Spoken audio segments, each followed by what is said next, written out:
Olá pessoal, tudo bem? Na aula passada a gente começou a falar sobre o citoplasma e vimos alguns organoides além do citoesqueleto da célula. Hoje a gente vai dar continuidade ao estudo desses organoides. Os organoides que a gente estava vendo, eles são organoides membranosos, comuns em células eucarióticas. O último que nós vimos foi o retículo endoplasmático. Ele pode ser liso ou rugoso, que a gente também chama de não granuloso e granuloso.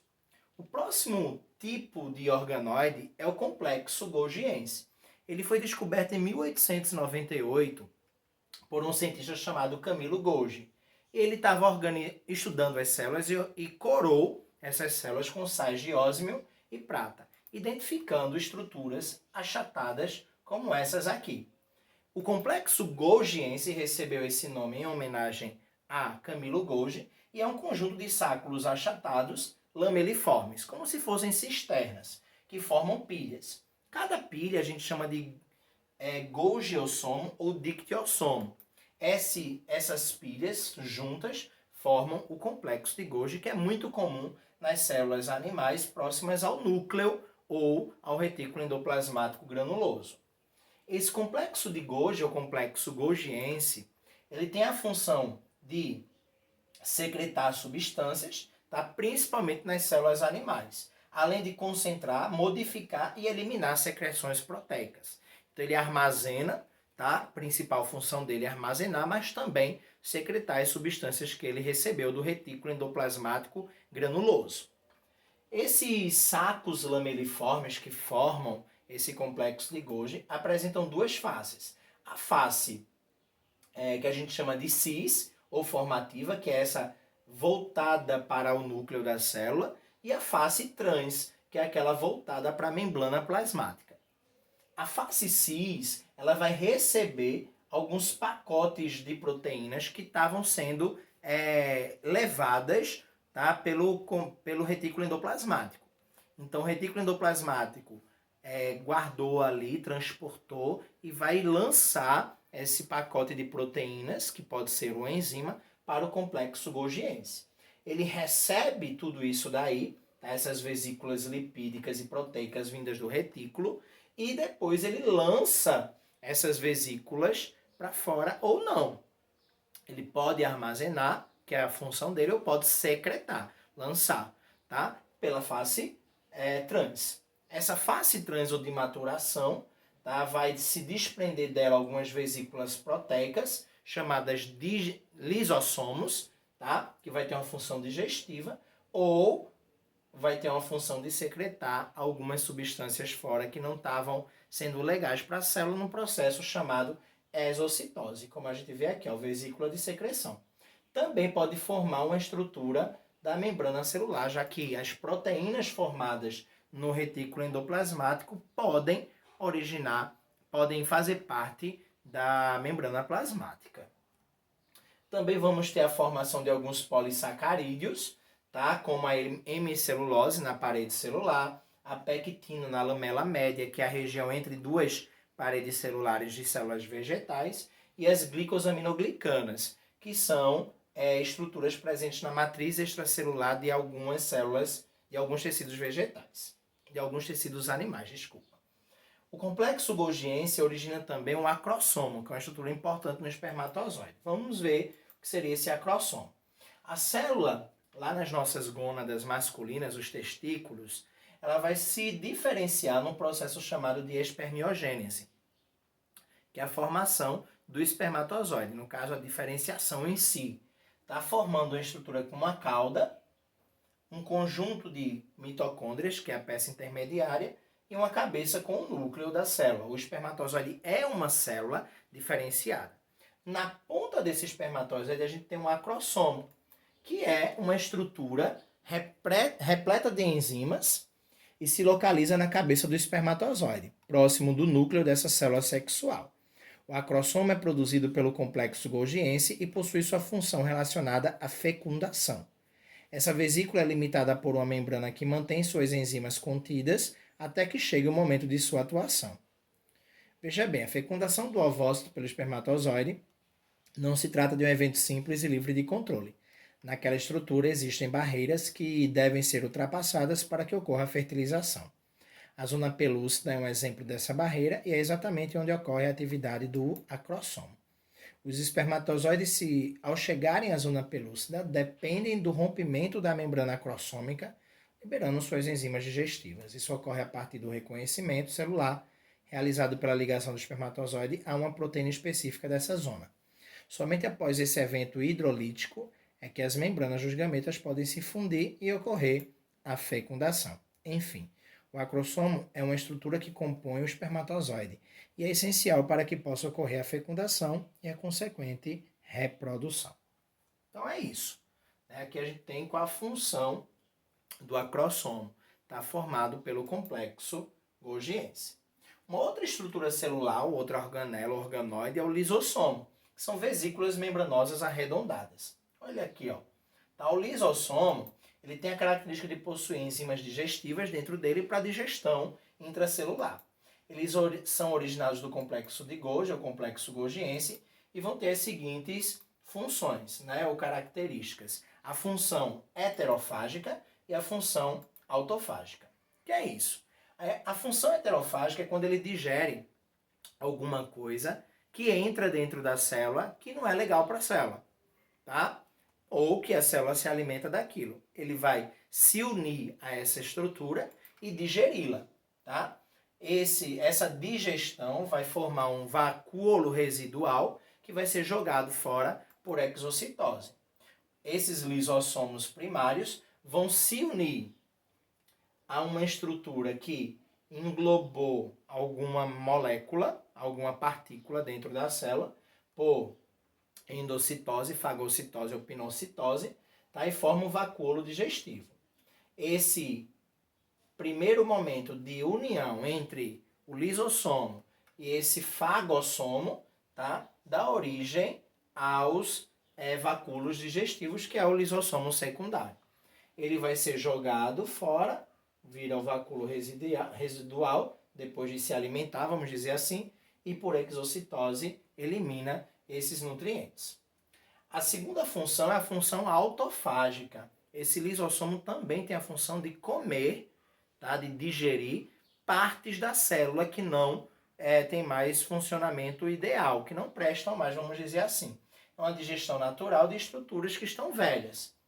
Isso é importante para renovar o material citoplasmático e também para a transformação celular. Por exemplo, hemácias, que são as células vermelhas do sangue, também chamados de eritrócitos, eles não têm, são células anucleares, tá? Eu coloquei aqui acelulares, mas não é acelulares, é anucleadas, são células sem núcleo, tá? E sem organelas dentro dela. Mas o eritroblasto, que dá origem ao eritrócito, ele lá na medula óssea tem todas as estruturas. Então os lisossomos vão digerindo essas estruturas para deixar a hemácia sem nada dentro dela, para que ela carregue cada vez mais oxigênio, que é a função, tá? Então a gente tem aqui, ó, como é que vai se formando da célula tronco na medula, tá? O eritroblasto vai se formando, tá? Até a gente ter uma hemácia totalmente sem nenhuma estrutura interior. Uma outra organela ou organoide são os vacúolos. São especialmente de células vegetais, tá? Mas também de alguns organismos que a gente chama de micro-organismos, aqueles serizinhos chamados protozoários ou protistas, tá? Do reino protista. Eu tenho dois tipos de vacúolo. O vacúolo de suco celular, que são aqueles que vão armazenar substâncias dentro da célula, tá? Ele vai ser delimitado por uma membrana lipoproteica e vai ser chamado de tonoplasto, tá? Exclusivo de células vegetais e de algas, e também alguns fungos. Ele vai ser preenchido por uma solução aquosa de sais, carboidratos e proteínas, e vão ajudar na regulação osmótica, para a entrada e saída de água da célula quando colocada em meio hipotônico ou hipertônico, tá? Eles vão armazenar pigmentos também, como as antocianinas, que vão dar a coloração azul, violeta, vermelha ou púrpura. Há flores, há pétalas de flores, tá? Há também a cor de folhas, né, algumas estruturas a cor do próprio alimento, como a beterraba, né, e etc. A gente vê aqui esses vacúolos preenchidos com essa substância colorida em células vegetais. Temos também, né, eles vão ter uma enzima digestiva dentro dele para autofagia também, já que as células vegetais, elas normalmente não apresentam os lisossomos. Vamos ter também o vacúolo pulsátil ou vacúolo contrátil, que ele é muito comum em seres que a gente chama de seres unicelulares eucariontes, como os protistas, os protozoários. Aqui a gente tem um paramécio. O paramécio ele tem essa estrutura aqui dentro dele, que é o vacúolo pulsátil. Ele enche, né, de substâncias, tá, para regulação osmótica e joga fora, também facilitando o seu deslocamento. Ele usa também para se deslocar, tá? Eles vivem meios hipotônicos, entra muita água dentro do corpo dele, ele joga essa água fora e ajuda ele a dar saltos, vamos dizer assim. Outra organela muito importante dentro da célula, nesse caso aqui, de células vegetais, são os plastos, tá? São exclusivos de células vegetais e alguns protistas vão apresentar. Por quê? Porque dentro do reino protista, a gente, além de ter os protozoários, tem as algas, tá? Que antes eram do reino planta, mas hoje é do reino protista. A gente tem os cromoplastos, que eles não apresentam clorofila e não fazem fotossíntese, tá? E vão ter uma função de armazenar pigmentos, como os carotenoides, que vão dar uma coloração alaranjada, amarelada ou avermelhada à célula desse vegetal e, obviamente, ao vegetal em si. Temos os leucoplastos, que são incolores, não tem pigmentação. Aqui a gente vê eles pigmentados para poder enxergá-los, tá, em microscópio, e podem armazenar o amido, por isso são chamados de amiloplastos, ou algumas proteínas e óleos dentro de células vegetais, comuns, por exemplo, em alguns vegetais que liberam essências, tá? Que vai liberar esses óleos aí. E temos os mais comuns que nós conhecemos dos plastos, os cloroplastos. A gente viu eles lá no movimento de ciclose, que eles ficam girando dentro da célula na aula anterior. Né? São pigmentos, são estruturas ricas em clorofila e carotenoides, apresentam esses pigmentos dentro dele. São importantes para a fotossíntese das células vegetais, sem eles não há fotossíntese. Tem forma e número variável por célula, cada célula apresenta a quantidade e a forma que seja necessário para ela. E as células de plantas vão ter 3 componentes formando esse cloroplasto. O primeiro componente é o envelope. A gente vê aqui um cloroplasto visto no microscópio eletrônico, né? Então ele é formado por um envelope, uma estrutura que delimita ele. Esse envelope, além de delimitar, ele vai ser formado por algumas membranas externas e externas. Tá? A membrana interna dele vai invaginando, tá? Formando estruturas, né? Aqui dentro desse organoide. O segundo componente desse cloroplasto são os tilacoides, que são essas vesículas aqui dentro, tá? Esses tilacoides, eles vão ter a clorofila dentro deles, tá? Num complexo antena. Tá lá a célulazinha, então aqui em cima, em algumas regiões do cloroplasto, tá lá o cloroplasto, então em algumas regiões do cloroplasto ele vai ter como se fosse um pontinho para fora, são complexos antena, para conseguir captar energia luminosa e eles vão estar empilhados um em cima do outro, tá? Como se fosse uma pilha de moedas que não se comunicam, que se comunicam uma com as outras. Uma pilha a gente vai chamar de grano e o conjunto de todas as pilhas grana. E além disso, de ter o envelope e essas pilhas interiores, os tilacoides, esse cloroplasto ele vai apresentar o estroma, que é uma região entre o envelope e os tilacoides, como se fosse o citoplasma, mas dentro dessa estrutura, a gente não chama ela de citoplasma, né? Seria um líquido, vamos dizer assim, chamado estroma. Ele possui ribossomos, DNA, RNA, tá? O cloroplasto, ele vai ter essa capacidade de se autoduplicar, por exemplo, tá? ele consegue se duplicar independentemente da célula, ok? Porque ele tem esse ribossomo em sua estrutura interna e tem também o DNA e o RNA. Aqui a gente vê esses plastos ou cloroplastos, né, e as estruturas deles em desenhozinhos. A folha, a célula animal, dentro da célula o cloroplasto, esse cloroplasto com as pilinhas que são os tilacoides, o estroma e o envoltório, tá? Uma pilha a gente chama de grano, todas as pilhas, grana, tá? E aqui a gente tem a membrana do tilacoide, tá?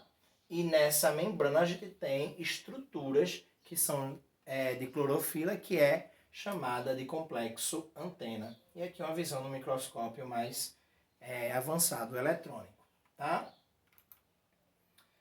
A outra estrutura celular são as mitocôndrias, que são responsáveis pela respiração aeróbia, tá? Quais são as características dessas mitocôndrias? Principalmente, quando a gente tem um conjunto de mitocôndrias, a gente vai chamar isso de condrioma. Elas estão em maior quantidade nas células, que têm uma alta atividade metabólica. Por quê? Mitocôndrias, elas dão energia para a célula. São usinas energéticas, tá? Então, essas mitocôndrias vão produzir energia para essa célula sobreviver. Elas vão ter um formato de um bastãozinho e parece um cloroplasto, né?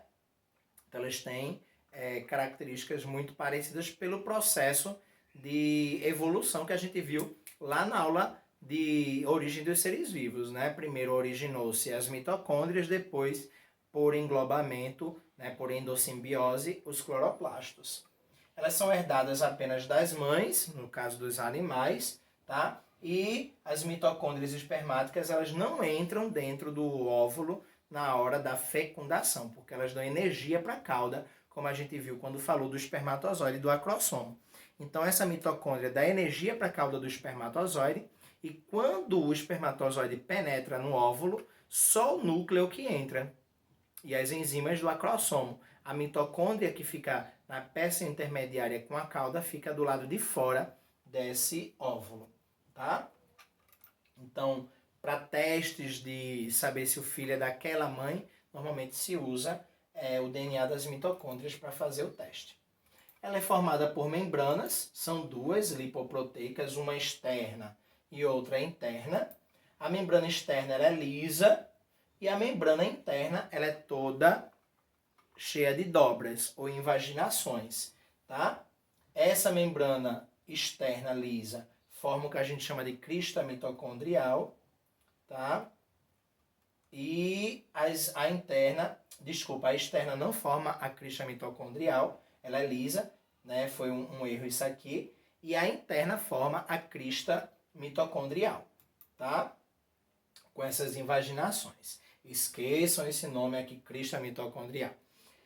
Essa matriz interna dentro da mitocôndria, né, essa estrutura aqui, ó, que a gente vê como se fosse uma água, né, formada por enzimas, é rica em enzimas, e também são importantes para a respiração celular. A gente vê aqui um DNA próprio, tá? As mitocôndrias elas têm esse DNA próprio e também conseguem se autoduplicar sozinhas.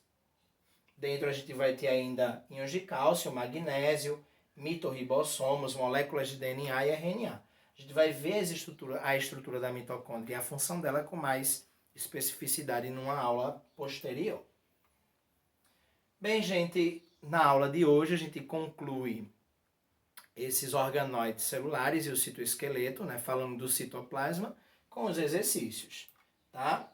São 5 quesitos apenas, né? O primeiro falando sobre aí os procariontes, o segundo sobre a célula vermelha do sangue, os eritrócitos, né? O terceiro sobre aquele momento ali de regulação osmótica dos protozoários, tá? Com o vacúolo pulsátil. O quarto sobre as mitocôndrias e o quinto sobre os lisossomos. É isso, a aula de hoje, né? Lembrando que essa aula ela foi partida em 2 momentos, que era uma aula bastante extensa, né? Nós temos aí, a gente começou na semana passada falando sobre o citoplasma, tá? o citoesqueleto e alguns organoides, e hoje concluímos com esses outros organoides. Um abraço para todos, se cuidem e até mais.